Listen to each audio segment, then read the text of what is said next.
Okay, so digital wax ups. We're going to start here, and then we're going to get into some hands-on. So dwax, that's a lab term now. So do you see the term dwax? That's a digital wax up. This is really where it all starts, because you don't. So on a big case, you don't jump in. You start saying, "Oh, here's the bone. Let me put an implant in here and here and here, and then put the teeth in." That's the mentality that we joke about with oral surgeons. Is like the referral model. You send out, you get implants back, and then you got to restore them, and it's like, well, I need my tooth over here, and the implant's going this way.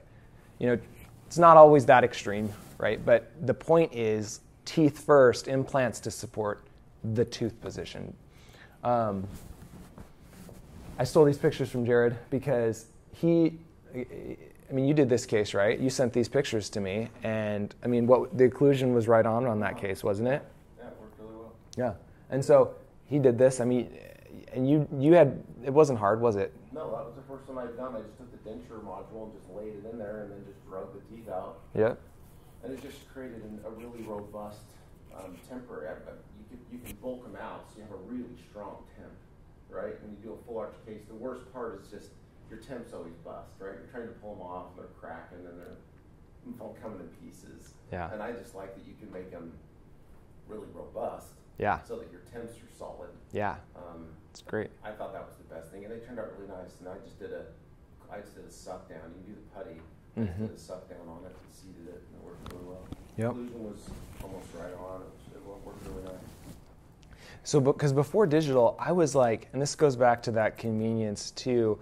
Like when a patient come in and they want, we need to prep a whole arch. Like I'd always think, I should go get a wax up from my lab, but it's like, they're right there. It's $500 for them just to put wax on a model, because it's time consuming for them. So it was $500 for them to wax up, a model. And then do you pass that on to the patient? But then you got to wait for that. So the patient, again, it comes down to, yeah, we can prep all your teeth, but we can't have that wax up back for 2 weeks. And they're like, well, I just don't know if I want it anymore, right? People want now. They want to get prepped right away. They just made the decision to do it, and they're ready to go. So, you can have this ready for them the next day.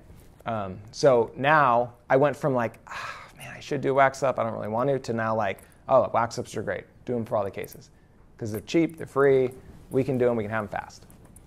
So that's huge, right? If a patient comes in and your financial manager, your office manager, they close that case, and the patient's motivated emotionally, right then to do that case, you got to get on that case. Yeah. They'll change their minds. We've all had that happen, right? They make a deposit, they go home, they talk to their spouse, they decide that they don't have enough money, and they change their mind. Yep, refund. Because it took you 2 weeks to get them an appointment. Mm-hmm. Like, you got to sit them down and know them and get going, right? Like fast. Before they change their mind. Super important. Yeah, so speed is important. So this allows us to do predictable dentistry based off wax up. I mean, the board's going to love that. You had a wax up, you were really prepared, you knew where the teeth were going to go. I mean, it just makes you look really good all the way around. And then you can increase the chances of meeting patient expectations. So, in Maricopa, our patients have expectations. They're not crazy high, but sometimes you get a patient that really has high expectations about where they want, every incisal edge and how round and where the steps of the laterals and all that stuff. And so put in a wax up, put it in their mouth, say, what, are you happy? If you were worried about it, then they can say, no, I don't like this, this, and this. And then you can make sure to deliver that on the finals versus just going and hoping it meets their expectations.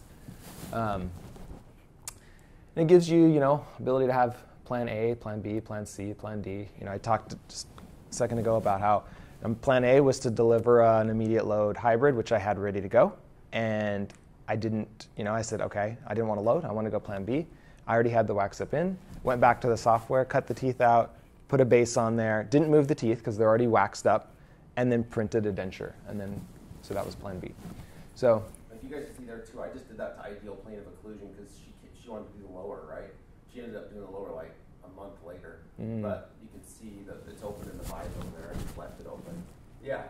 Because you just fabricate that up there. Ideal, yeah. Right? And then just put some composite down there on the bottom or something. Because you're going to be doing the bottom anyway. Yeah. Right? And if they do it a year from now, just stabilize it with some composite so that they have occlusion. Yeah. But it's way easier to do that yourself. Yeah. I think in the yeah. And you put it right where you want. Yeah. I think so too. It's really hard to communicate well with a lab on that stuff, you know. Nice You tell them you want ideal plane occlusion, and then they still make it, you know, like this. And you're like, gosh, guys. Cool. And so once we have the teeth in there, so these are the digital teeth. These are the iTero models. And then we can just export. You can say, okay, export. You check your boxes, and you check the upper model, and then each of the teeth. And it'll export it all as one file. And then you can drop that file onto your printer. You can, you know, do whatever you want with it. So this is kind of that quote, you know, this is why we do the wax ups, because they want teeth, not implants. And so they want teeth where they need to be, not just screws that are going to hold their teeth down. So Matt, are you doing that wax up on Blue Sky? Yeah. Yep. What's that under? So, yep, and we're going to pull that up. That'll be our first hands-on. So we're going to wax up a case. And so, but yeah, so I'll show you what you start with. You get all your models in there, and then you're going to start with the denture module, because the denture module allows you to bring an entire arch of teeth in on a chain. So when you're doing a whole arch of teeth, you want to just bring a whole chain of teeth in and just kind of bend the chain and get it close. And then you switch to the crown and bridge module, and you can fine-tune each tooth. But you don't want to start in the crown and bridge and just start dropping in single teeth one by one, because it's so hard to get everything lined up. It takes you forever. Yeah. The denture module, it's just literally like a string of teeth on a string, and you just bend the string and get everything really close. That wax up took me about an hour to do that wax up. And that was the first one I'd ever First done. one, yep. So probably cut your time in half next time. Yep. Absolutely. Okay, so with the dwax, what we can do is probably the most common one is, you know, like we did here with the crown and bridge, is the putty transfer. So you print a model, you have a 3D printed model, and then you can use that to make that temporary shell or that temporary stent. So in his case, he's talking about how he did a suck down, just an Essex suck down on your machine, and then you can trim that, and then you can use that to backfill it with bisacryl, and you can put it over the teeth. The alternative is the putty. So you get the two putties. You guys have those putties, the catalyst and the base. You mix them up. You smush the putty around, and then you can use that putty to fill up with your bisacryl, transfer it in over your preps. And you can do that for your temps or for the mock-ups. So if you want to do kind of the Brian Harris method, where you don't prep and you just put bisacryl with no etch and just seat it on there and take it off and have them smile with just a mock-up that you can peel off, that's fine too. I just had one. I mean, we're doing a case next month. I did that. So I did a wax up just did it over the teeth. Mm-hmm. And I bulked it out on purpose, and I went in with discs. Mm-hmm. Because the model, I mean, on the model it looks great on the program, and then you put it in the mouth, and then in their face, Mm-hmm. the 3D scanning is probably going to come in handy. Yeah. Because I didn't use the face scan at the time, Mm-hmm. and it just looks wonky. So then I used discs and go in and shape it and make it look better, and then Yep. Yep. bond on it to give it shine, and have them wear it, and they like it in the chair. So it's like, okay, go out and The emotional wear it, and emotional when buy-in. when Yeah. you're done, just clench and just grind it off. Yeah. They'll just flake off. Fight real hard. Yeah. We're doing 12 units next month. Nice. Just because of that. Yeah. Yeah. So you put a little time investment. You did the wax up. And You got them to buy Always do B1. on the material, right? Yeah. Yeah. People want white. Do it white. Yep. So that's probably the best way to do it. You know, the shell temps. But that sounds like you didn't print shells. You did it I didn't- on the stent, right? I Yep. did the putty. Bisacryl. Yeah, because okay. I like to make adjustments in the mouth. Sure. Yep. That bisacryl's a lot easier to adjust, I think. Yeah, and I would suggest starting with that, because the printed shell temps is a more advanced function. Are you printing that in the shell temp Vago or Proverus smile or something? No. So next dent MFH bleach shade, typically. You could potentially even just do dye and model white too, now that they got the white one, and that's super cheap, And so I mean it's just going to be a little bit more prone to maybe breaking. So the thinner that you make these things, just even transferring it to the mouth, is it going to hold up? But if literally you just wanted something super cheap, model white, and I mean, whatever, it's not. When doing the putty too, if you want to decrease your chair side time when you're doing that. Yeah. If you're doing a final temp with bisacryl. Yeah. For the putty, if you do plastic over your model and then put the putty, so it's model, like a plastic sheet, like a headrest cover, and then putty, and then put the putty over it, and it creates a space, Yeah. And then you do a wash and Light body. light body. Yeah. And then it creates a really nice tight fit. So you're just like, you're in, you're out, you're done. You get the detail of the light body Yeah. with the substance of the putty. Everyone understand that process? Like it's kind of like you made a tray, like a really intimate custom tray, and then you just washed it with light body over your model. In the putty, you cut all the way down to your embrasures. So you cut those little triangles out. So when you're doing the putty, you just go in and you flick out all the bisacril, and you don't have to do any trimming. Yeah. Yeah. So you're done.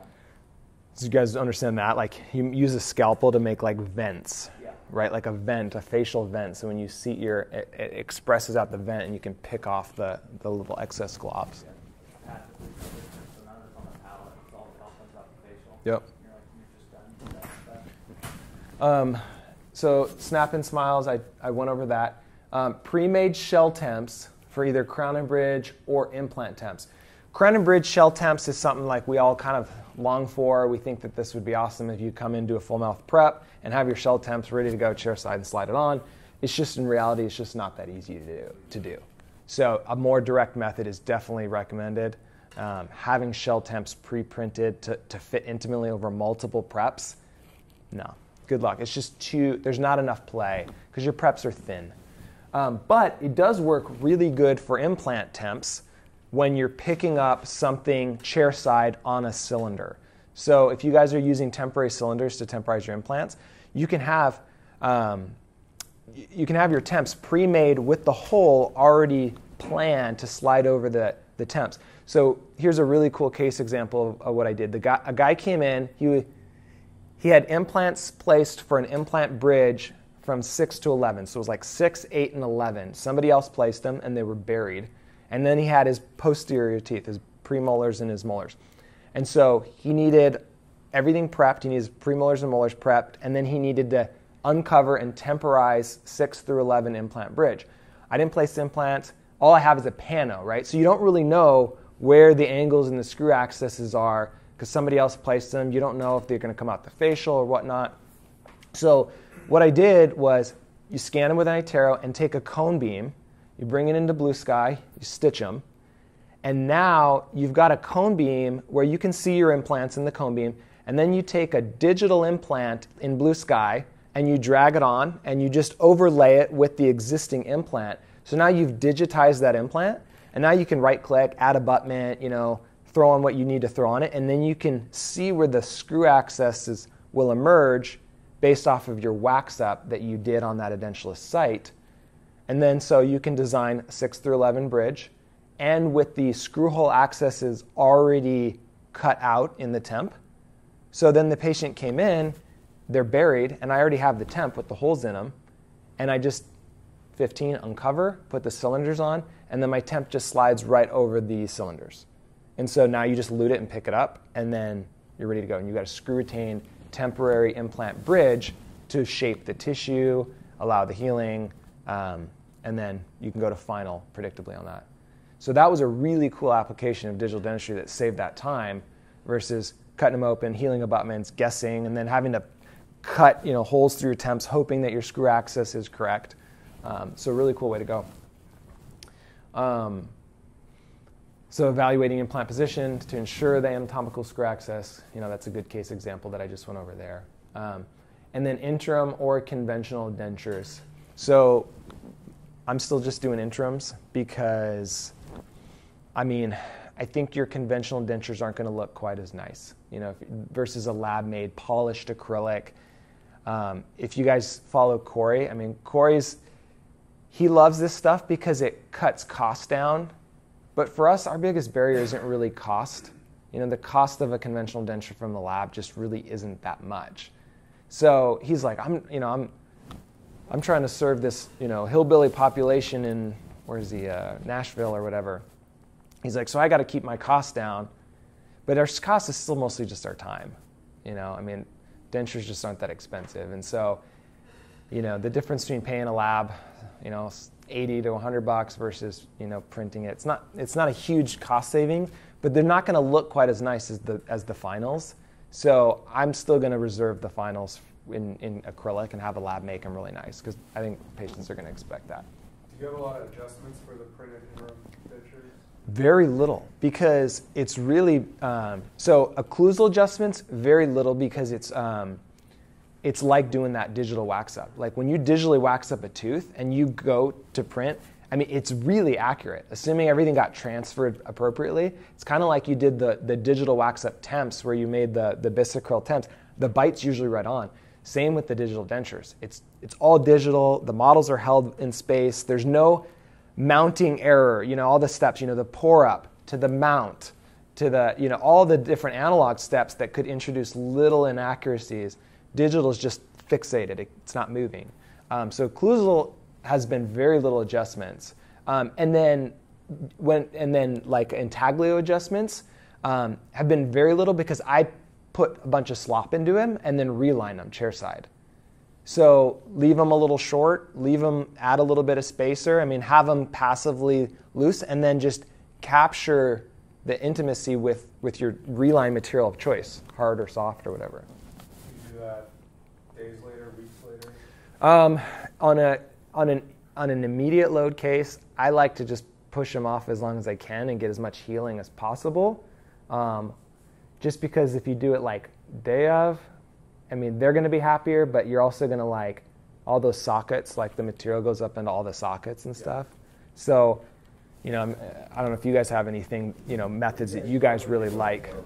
Where I worked in affordable, we did the soft liner the day of surgery. Yeah. And then we take scissors and cut off those little parts that are sticking up into the sockets. Yeah. And then we did a soft liner at 1 week. Perfect. So you had to dig it all out a week later and do a soft liner. That was a little bit overkill, but that's how that doc wanted to do it. What do you guys do? I don't. My experience is that people don't wear the dumb thing anyway for the first week. That's kind of what I thought too. They got stitches. They hurt. Have them come back a week later and reline them. Soft liner. I push for that. Yeah. If they'll let me do that. Yeah. We 'Cause adjust it at delivery as much as possible. We see them a week later, adjust it, and then second week usually we put a soft liner. Yeah.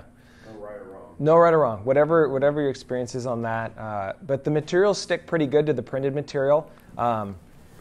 Some, like, you know when you print something, how you have those little supports, you know, that kind of go all over the place? I like to put, when printing dentures, put those supports so that they actually are going in the intaglio.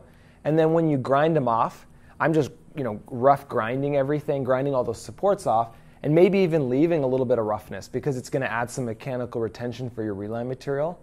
Versus having the supports on the palatal side where the tongue is, you want that side smooth, because that's where their tongue is and that's where they're going to complain. But the intaglio, you want a little mechanical retention. So put your supports in there and then grind them and then reline it chair side, and then it works pretty well. Okay. Printing temporary hybrids that are pre-converted. So if you're doing hybrids, it's a really cool way to cut down on that whole conversion process. You know, the typical conversion process is you have a denture, you know, a blue bite in there to seat over your multi-units. So you can say, okay, there's my 4 multi-units, and then grind holes through there, and then try to grind them just big enough to get your cylinders to pop through. Pick up, cut all the flanges off, cut the palate off. So literally with this method, you can have your hybrid done with 4 holes or 6 holes or whatever in the hybrid, ready to go, and your implants are guided, and so you can just slide them over the temporaries. And so, again, the dwax allows you to do that. So I mean, you can take this thing full, you know, all the way through, you know, with the facial scan. Where do we want the teeth? Where do we want the bone reduction? How much bone reduction? Where do we want the implants? So you can just go as far as you want to go with the planning and be very, very predictable with it. So basically, the next course is jumping in all. Yeah, we're going to jump into All on X next time and go over to the digital aspects of All on X. So this is really just laying the groundwork for all that stuff, because you got to know how to do a digital denture or a wax up to start planning full arch implants.